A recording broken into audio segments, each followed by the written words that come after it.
September 1, 1944, about 800, near the Meuse River, France. The roar of the American advance, a sound that has terrified the retreating Wehrmacht for weeks, suddenly dies away.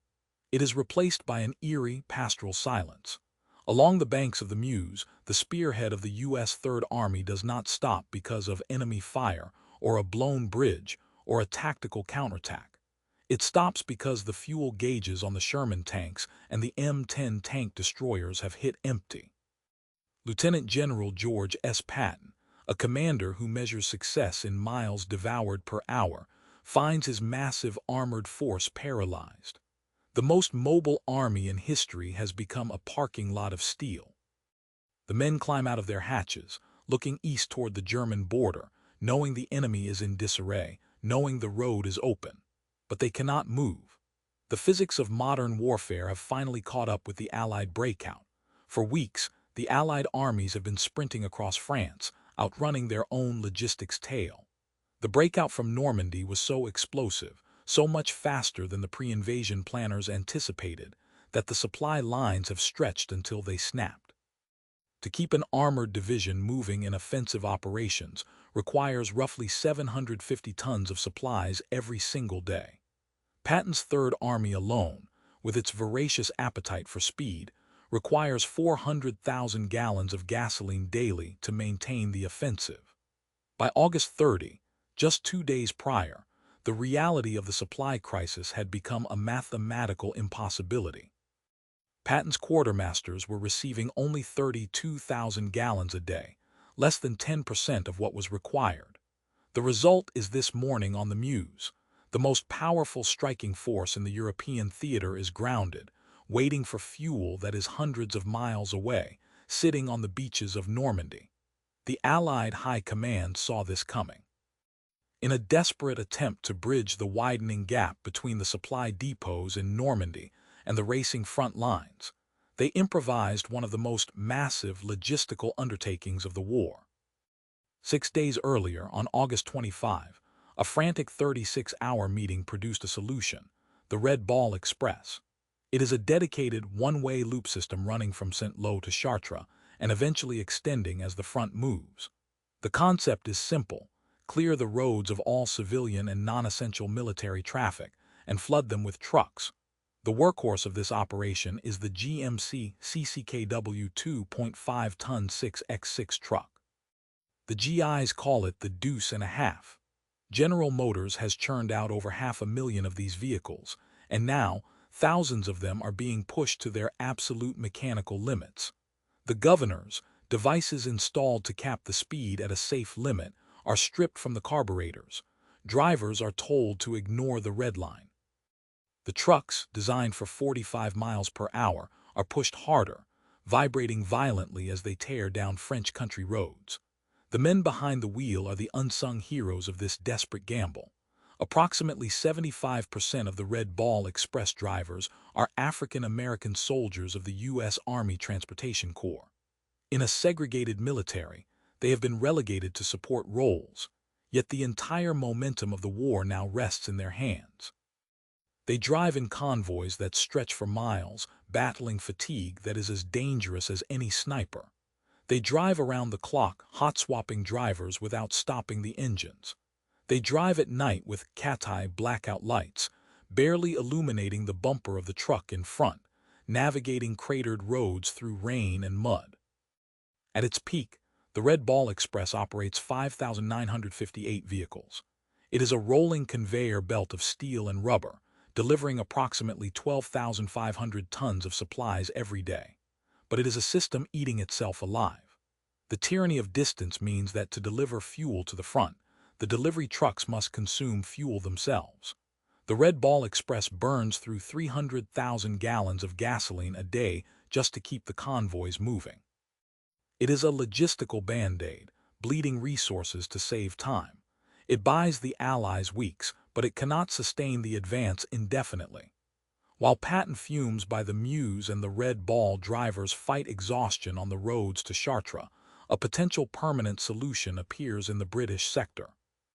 On September 4, 1944, 3 days after Patton's tanks run dry, the British 11th Armoured Division rolls into Antwerp, Belgium. The capture is a masterstroke of speed and coordination, aided significantly by the Belgian White Brigade. One resistance leader, Robert Veckemans, an engineer by trade, guides the British tanks through the labyrinth of the city, bypassing German strongpoints and preventing the demolition of the port facilities. The prize is immense. Antwerp is one of the largest ports in Europe. When the British secure the docks, they find the cranes, the wharves, and the locks 90% intact. It is a logistical miracle. If the Allies can offload ships here directly on the Belgian coast, the nightmare of trucking supplies hundreds of miles from Normandy will end. The supply lines would shorten from 400 miles to less than 70. The fuel drought would be over. But there is a fatal catch. Antwerp sits inland. To reach the docks from the North Sea, ships must navigate the Scheldt estuary, a winding, 50-mile stretch of water. And while the Allies hold the city of Antwerp at the inland end, the Germans still hold the banks of the estuary. The mouth of the river is firmly in the grip of the German 15th Army. They have fortified the islands of Walcheren and South Beveland, and the pockets around Breskens. They have mined the waters. Until the banks of the Scheldt are cleared of German artillery and the channel swept of mines, the port of Antwerp is useless. It is a golden door with a welded lock. Here, the Allied command makes a decision that will haunt the campaign for months. The Supreme Allied Commander, General Dwight D. Eisenhower, is balancing the competing demands of his top commanders. Field Marshal Bernard Montgomery, commanding the 21st Army Group, argues for a single, powerful thrust into Germany to end the war by Christmas. Patton argues for his Third Army to be given the supplies to smash through the Siegfried Line. The decision is made to prioritize momentum over logistics. The clearing of the Scheldt estuary, a gritty, unglamorous infantry slog through flooded polders, is deprioritized. The 1st Canadian Army, under the acting command of Lieutenant General Guy Simonds, is given the task of watching the Scheldt, but the bulk of the Allied supplies are diverted elsewhere. The priority goes to a bold, high-risk operation proposed by Montgomery. It is codenamed Operation Market Garden. The logic is seductive. Use the 1st Allied Airborne Army to seize a series of bridges across the Netherlands, creating a carpet of airborne troops over which the British XXX Corps can drive straight into the industrial heart of Germany. It is a gamble to vault the Rhine River and bypass the heavy defenses of the Siegfried Line. If it works, the war could be over in weeks. If it works, the supply problems won't matter because the Wehrmacht will collapse. So, the supplies that could have supported the clearing of the Scheldt or fueled Patton's push into the Saar are stockpiled for the paratroopers. On September 17, 1944, the sky over the Netherlands fills with transport planes. The U.S. 82nd and 101st Airborne Divisions, along with the British 1st Airborne Division, drop behind enemy lines. It is the largest airborne operation in history, but almost immediately, the logistical demons that halted Patton resurface. The plan relies on a strict timetable that logistics simply cannot support. The ground forces of XXX Corps are expected to advance 62 miles up a single, narrow highway in 48 hours to relieve the paratroopers at the tip of the spear. But the spear breaks. A critical shortage of transport aircraft means the British 1st Airborne Division cannot be dropped in a single lift. They are flown in over 3 days, a staggered arrival that sacrifices the element of surprise and gives the German panzer divisions resting in the area exactly enough time to organize a lethal defense. By September 25, the gamble has collapsed. The bridge at Arnhem proves to be a bridge too far. The British 1st Airborne is effectively destroyed, leaving behind nearly 6,400 men killed or captured. The Allied front line does not vault the Rhine. It stalls in the Netherlands, leaving the armies exactly where they were before the operation began, stretched thin, low on fuel, and facing a hardening German defense as autumn turns to winter. The strategic shortcut has become a dead end. Now, the bill for neglecting the logistics comes due. The focus shifts violently back to the rear, to that 50-mile stretch of brackish water known as the Scheldt estuary. The port of Antwerp has been sitting in Allied hands for weeks, its cranes idle, its warehouses empty, while the Red Ball Express trucks continue to grind their gears into dust hundreds of miles away. The failure of Market Garden makes opening Antwerp not just an option, but a necessity for survival. The job of clearing the estuary, a task that could have been handled with relative ease in early September when the German 15th Army was in disarray, has now hardened into one of the most miserable assignments of the war. The task falls to the 1st Canadian Army. Under the command of Lieutenant General Guy Simonds, they face a tactical nightmare. The terrain of the Scheldt is not solid ground. It is a flat, waterlogged landscape of polders, dikes, and mud, much of it below sea level. The Germans, fully aware that holding the estuary means strangling the Allied supply lines, have had time to dig in. They flood the fields, turning the battlefield into a freezing archipelago where tanks are useless and infantry must advance along the tops of exposed dikes, silhouetted against the gray sky like ducks in a shooting gallery. The Battle of the Scheldt begins in earnest on October 2, 1944. It is not a war of maneuver. It is a war of attrition, fought in waist-deep water and clinging mud. The Canadians, supported by British and Polish units, must root out the enemy bunker by bunker. The conditions are appalling. The men are perpetually wet, battling trench foot as much as the Wehrmacht. The ferocity of the fighting reaches a tragic crescendo on October 13, a day the Canadians will remember as Black Friday. The location is near Woonstrecht, a small village that controls the narrow neck of land connecting the mainland to the South Beveland Peninsula. The 5th Canadian Infantry Brigade is ordered to attack. The Black Watch Royal Highland Regiment of Canada moves forward across the beat fields. The ground is flat as a billiard table, offering zero cover. As the men rise to advance, the German positions on the railway embankment open fire. It is a slaughter. The Black Watch is pinned down by machine gun fire and mortar rounds that splash into the sodden earth, spraying shrapnel and mud. There is nowhere to hide. In a matter of hours, the regiment is decimated. They suffer devastating casualties, losing nearly their entire commanding element. It is a brutal lesson in the cost of delay. The German defenses that might have been brushed aside in early September have become a stone wall in October. For 5 weeks, the 1st Canadian Army bleeds for the Scheldt. They fight amphibious assaults without proper landing craft, using Buffalo amphibious vehicles to traverse the flooded gaps. They clear the Breskens pocket and slowly, agonizingly, push the Germans off the islands of Walcheren and South Beveland. The cost of opening the door to Antwerp is steep. By the time the guns finally fall silent on November 8, the 1st Canadian Army has suffered 12,873 casualties, with 6,367 of them being Canadian nationals. They have taken 41,043 German prisoners, a testament to the intensity of the resistance. But the capture of the banks is only half the battle. The water itself is a trap. The Germans have sown the estuary with thousands of mines, creating a silent, invisible barrier that can break the keel of any freighter foolish enough to enter. For weeks, a fleet of minesweepers works dangerously in the cold currents, sweeping the 50-mile channel. It is slow, tension-filled work, performed under the constant threat of floating mines and hidden obstructions.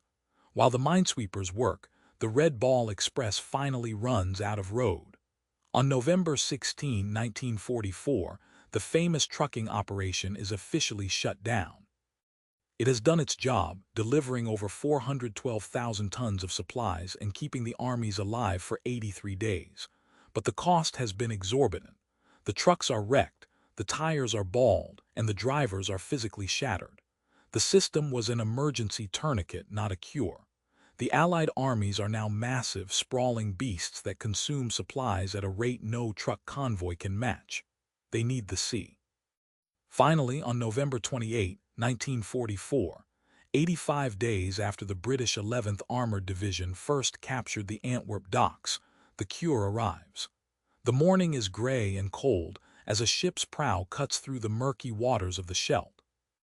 It is the SS Fort Cataraqui, a Canadian-built freighter. She is not a sleek warship but a rusted, utilitarian merchant vessel, loaded to the gunwales with supplies. She steams past the silent, cratered banks where the Canadians fought and died, navigating the channel that is finally free of mines.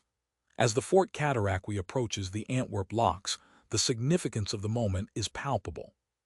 She is the first. Behind her, a queue of ships stretches back into the North Sea.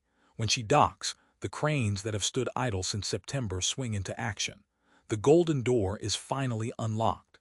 The opening of Antwerp changes the metabolic rate of the war.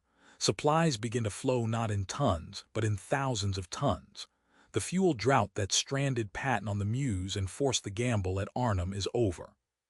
The distance from port to front line shrinks from the exhausting 400-mile trek from Normandy to a manageable 70-mile run from Belgium.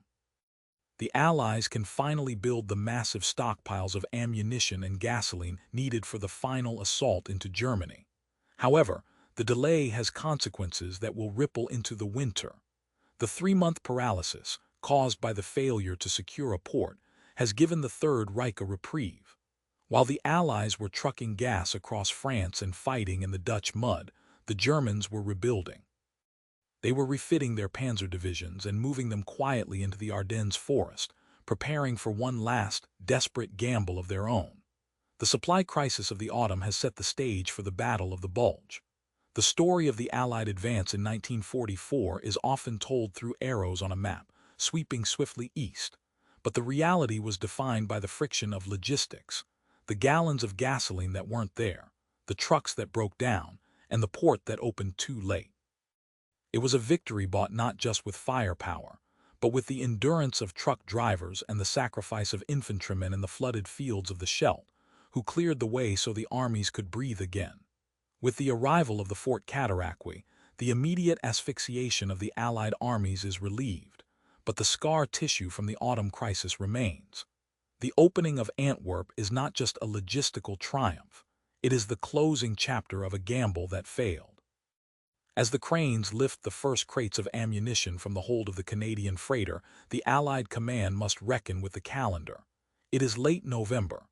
The days are short, the ground is freezing, and the momentum of the summer breakout is a distant memory. The broad front strategy, fueled by the new supply lines, can now resume, but the map it resumes upon has fundamentally changed. The pause has done its damage. The Allied armies, now fully fed with the fuel and ammunition flowing through Antwerp, are no longer chasing a broken enemy across summer fields. They are staring down the barrel of a harsh European winter, facing a Wehrmacht that has used the 85-day respite to perform its own logistical miracle.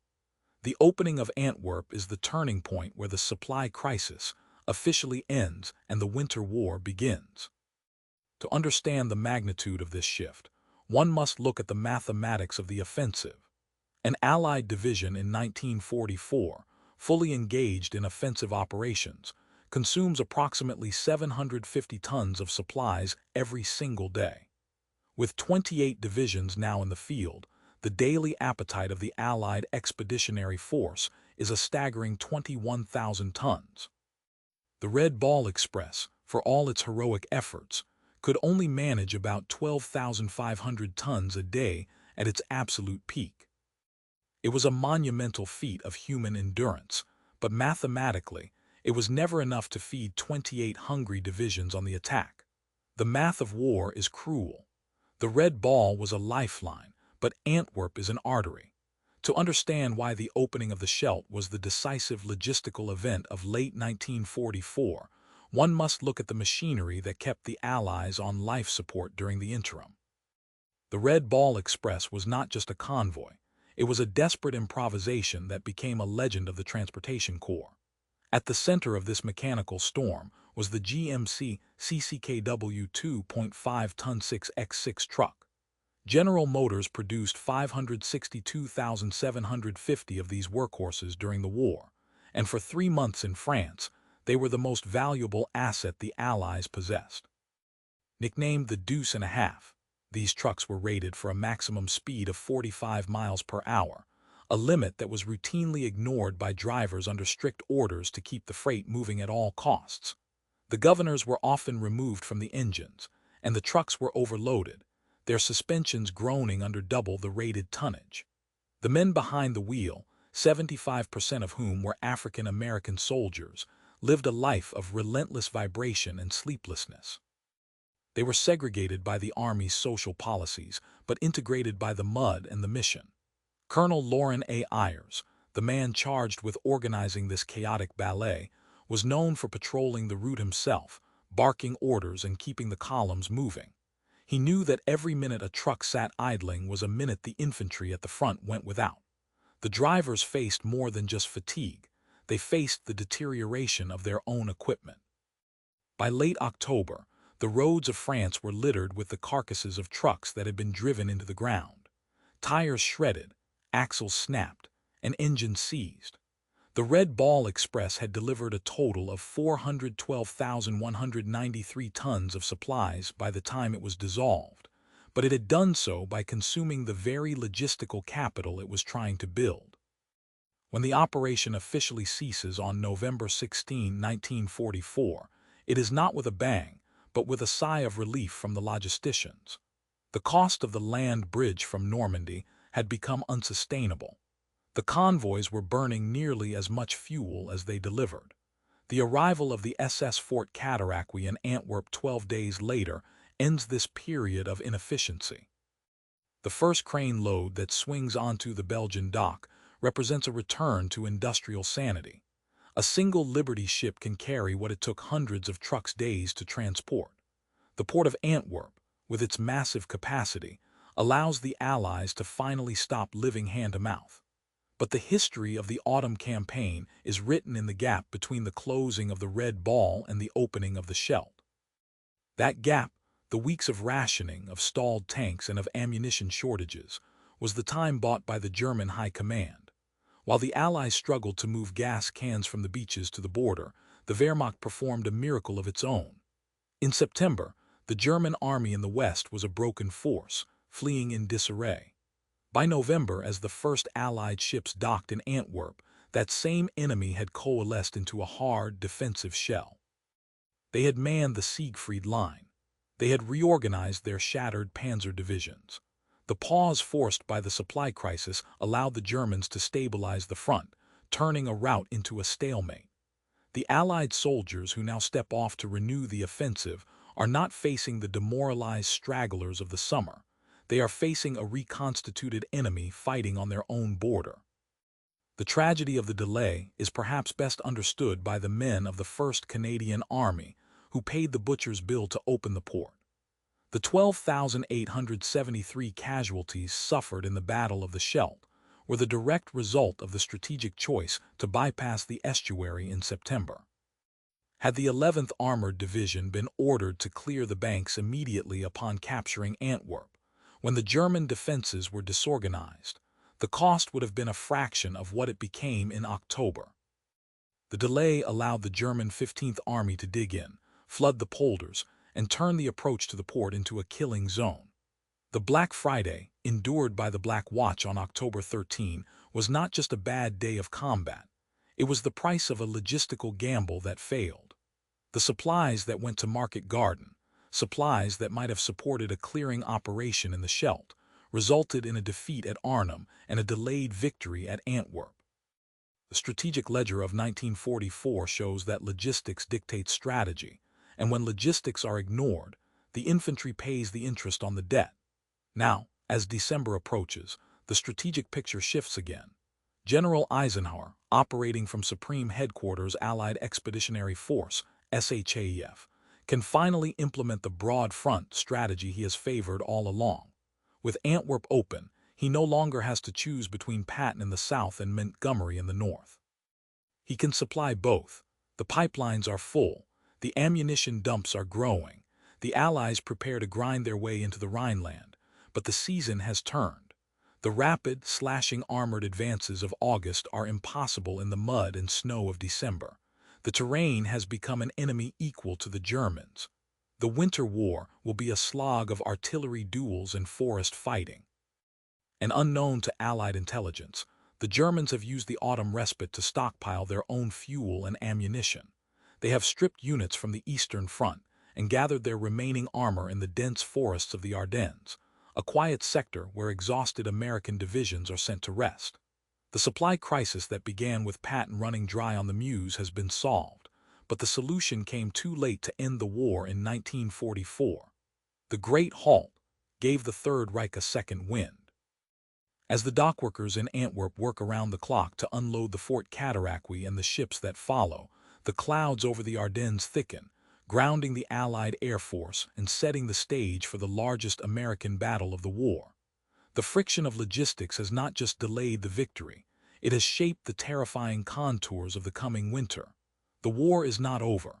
In fact, its most desperate chapter is about to begin. If you would like more war stories from World War II, please like this video and subscribe to our channel.